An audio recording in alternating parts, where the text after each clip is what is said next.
Selamat pagi saudara-saudaraku terkasih.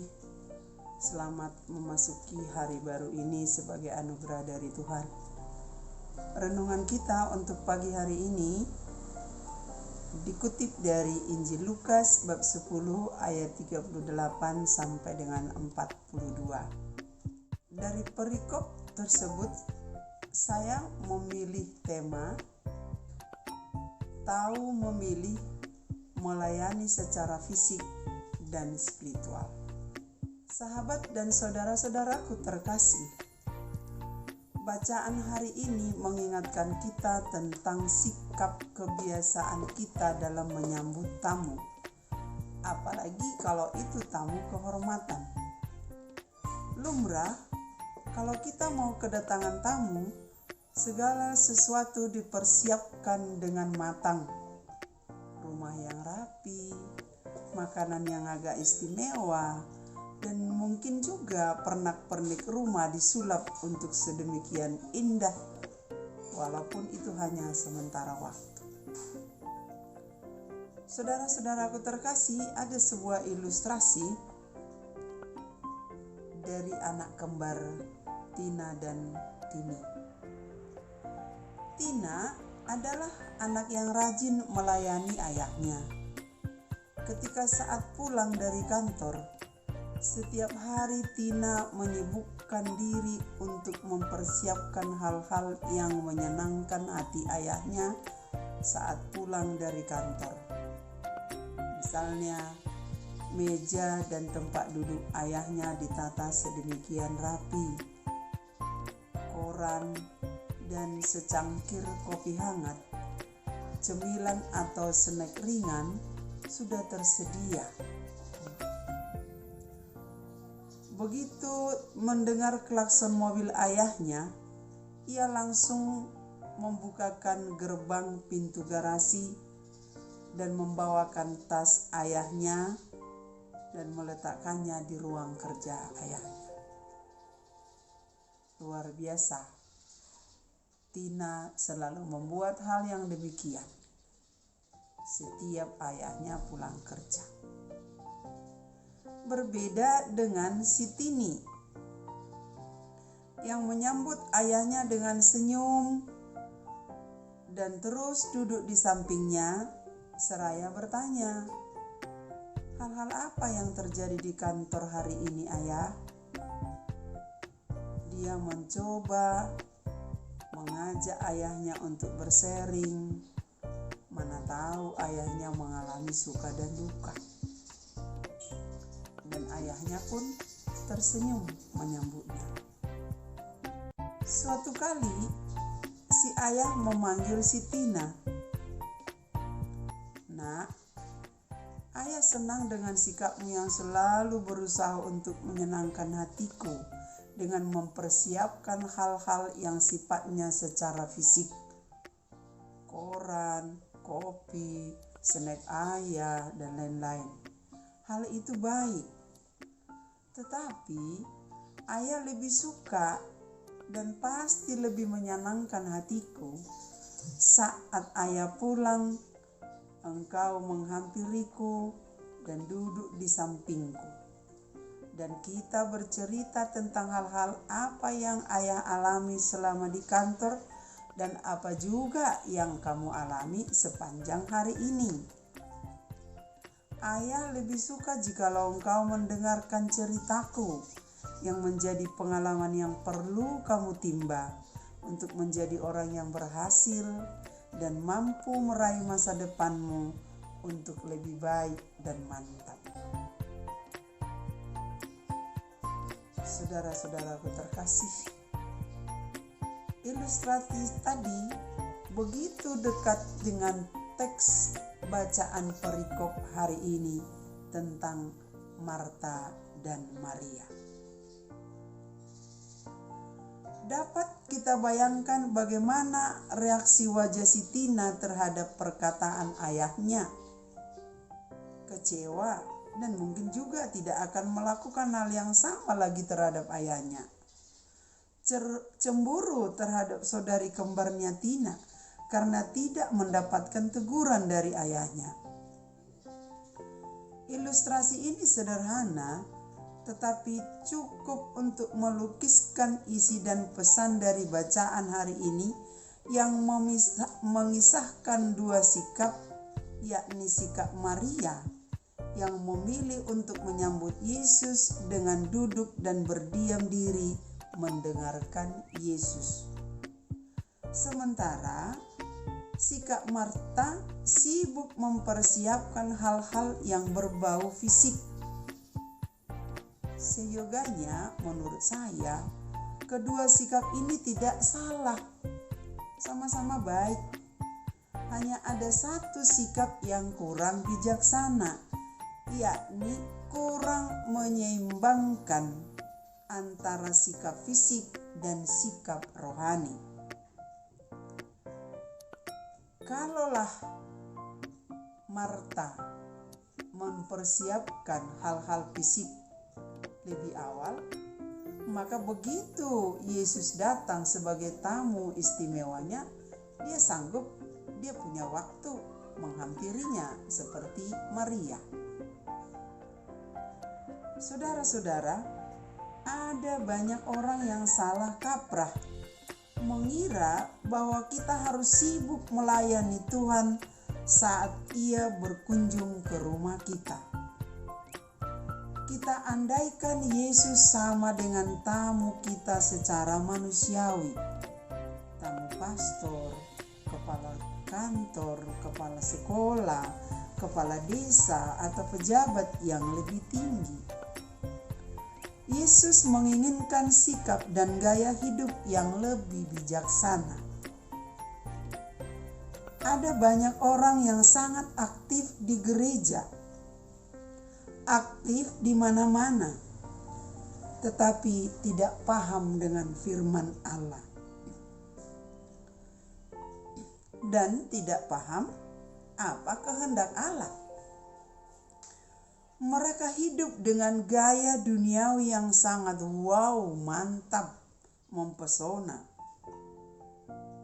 Saya kira ini konsep yang keliru. Menyambut Yesus tidak sama dengan menyambut para pejabat yang sifatnya manusiawi. Saudara-saudaraku terkasih, sikap Marta adalah mewakili sikap kebanyakan orang dan mungkin juga sikap kita sendiri. Jika kita kedatangan tamu, yang pertama dan yang utama kita persiapkan adalah hal-hal yang berbau fisik yang kita rasa akan membuat tamu kita nyaman dan senang dan merasa sempurna. Kita sibuk dan bergerak kemana-mana, mondar-mandir ke sana kemari untuk memastikan apakah semuanya sudah beres dan sudah akan berjalan dengan baik.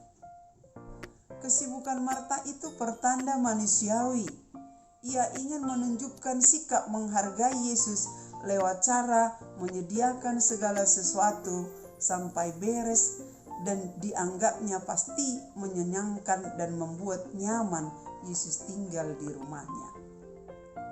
Dan Maria memilih sikap bijaksana. Ia tahu Yesus tidak akan berlama-lama numpang di rumahnya, maka ia lebih mengutamakan mempersiapkan hatinya untuk menghampiri Yesus secara dekat dan diam dan duduk di samping Yesus. Maria lebih memilih mendengarkan nasihat dan cerita Yesus karena pemikirannya kunjungan Yesus itu tidak akan berulang dan itu merupakan kesempatan emas. Maria memakai kesempatan emas itu untuk mengisi hidupnya bersama Yesus. Seperti siar lagu yang sangat populer, hidup ini adalah kesempatan. Dalam lagu itu dilukiskan, selagi ada waktu, pakailah untuk melayani Tuhan, karena hidup itu sesungguhnya singkat. Saudara-saudaraku terkasih, banyak orang yang keliru dan terjebak pada motivasi dalam melayani. mereka mengira bisa mendapat berbagai keistimewaan termasuk jaminan keselamatan dengan berusaha mengikut sertakan dirinya dalam berbagai bentuk pelayanan di gereja, tetapi tidak membuatnya semakin dekat dengan Tuhan. Semua organisasi pelayanan di gereja atau di masyarakat diikutinya. Legio Maria, Kerahiman, kelompok doa, aktivis lingkungan hidup, termasuk menjadi ordo Fransiskan sekular, sampai menghabiskan waktunya siang dan malam. Tidak ada lagi waktu untuk bersama keluarga. Tidak ada lagi waktu untuk bermenung diri. Lupa mengisi nutrisi hidup batinnya yang sesungguhnya lebih penting daripada nutrisi fisik. Ada banyak orang yang saat ini bingung, kecewa dengan hidupnya karena begitu banyak larangan dari dokter pribadinya. Tidak bisa makan daging, tidak bisa makan makanan di restoran yang enak luar biasa, sementara dia punya uang banyak. Tetapi masih ada beberapa orang dengan kesederhanaannya, ia mengisi hidupnya dengan rajin berdoa, ofisi, novena, membaca kitab suci secara rutin, dan teratur dan melayani sesamanya melalui perbuatan-perbuatan kecil. Mengumpulkan orang-orang miskin di jalanan, memberi bantuan kepada orang yang putus sekolah, menghibur orang yang sakit, dan menghantar orang yang sakit jiwa di jalanan ke panti-panti sosial. Itu dilakukannya. Dan apa yang dilakukannya itu adalah sudah cukup melayani Yesus. Karena apa yang kita perbuat bagi orang-orang kecil, berarti itu kita perbuat juga untuk Yesus. Saudara-saudaraku terkasih, Ordo Fransiskan sekular seharusnya memilih siapa ya? Martha atau Maria? Pada saat ini, masa pandemi yang hampir pulih, apakah kita sibuk mempersiapkan diri kita dengan mematuhi protokol kesehatan yang super ketat, atau mengambil sikap mempersiapkan diri untuk semakin dekat pada Tuhan? Maka, kalaupun kita terkena virus, kita tetap imun karena iman kita. Apakah OFS juga terpengaruh dengan nuansa atau polemik yang sering bermunculan di TV, di medsos, bahwa virus corona begitu menakutkan, sehingga kita sibuk ke sana kemari mencari dokter ahli, mencari makanan yang bergizi supaya nutrisi tubuh kita sempurna sehingga kita kebal dengan corona. Dan kita lupa juga mengisi waktu dan mengisi hidup kita dengan nutrisi iman. Fransiskus menjadi teladan hidup kita melayani Yesus. Tanggal 3 Oktober kita memperingati Transitus. Berubahnya hidup Fransiskus dari yang duniawi menjadi surgawi. Dan tanggal 4 kemarin kita memperingatinya, memestakannya sebagai hari pesta Fransiskus yang begitu meriah di antara kita keluarga Fransiskan, karena kita memperoleh semangat yang baru. Tapi lihatlah apa yang dilakukan oleh Fransiskus selama hidupnya. Fransiskus menjadi teladan hidup kita melayani Yesus.